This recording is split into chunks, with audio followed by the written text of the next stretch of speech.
presidente. Cumprimentar a Rose, nossa vereadora, que fez esse requerimento de número 3, 2024, muito importante esse pedido, esclarecimento. Com certeza vou votar sim. Mas esse vereador também estava preocupado com o sistema da educação. Eu fui a campo para ver como é que é formatado esse sistema da educação. Tem diversos setores que trabalham junto com a secretaria, o qual o secretário Edson, eu tenho um grande carinho, um grande respeito por ele, e viu os esforços que essa secretaria faz. O primeiro problema que enfrenta a Caxias do Sul é a grande quantidade de imigrantes que vêm para Caxias do Sul. Caxias do Sul está recebendo todo dia imigrantes migrando para Caxias do Sul. Eles chegam aí sem emprego, chegam com as crianças para botar no colégio. Essa é uma grande dificuldade. E depois a preparação do colégio, das salas de aula, a preparação, também acompanhei a Capina, esse setor da Capina fez o maior esforço para conseguir adequar os colégios, cortar a grama, fazer a Capina, o setor da Capina.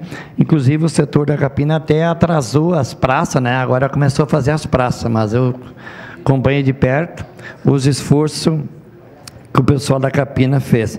E também depois acompanhei a iluminação, né? Deixar um ambiente bem iluminado dentro da sala de aula, ou em torno da sala de aula, em torno do colégio. O setor de iluminação também fez um grande esforço. Depois acompanhei também o setor de trânsito, que foi adequar a chegada das crianças. Então, é um trabalho árduo, um trabalho que merece esforço. E depois veio o ajuste das vagas. Esse traz mais problema, o ajuste das vagas. Para a Secretaria de Educação, dá um trabalho imenso ajustar essas criançadas, essa molecada, que fique próxima à sua casa, né, que não fique muito distante. Então, a Secretaria da Educação está fazendo um grande esforço. Eu acompanhei o secretário Edson e todos os seus comandado lá, é um trabalho árduo, um trabalho que trabalha-se o dia todo e não consegue contentar todos. Isso eu vi pessoas reclamando que o filho dele ficou muito longe, mas com certeza estarão ajustando.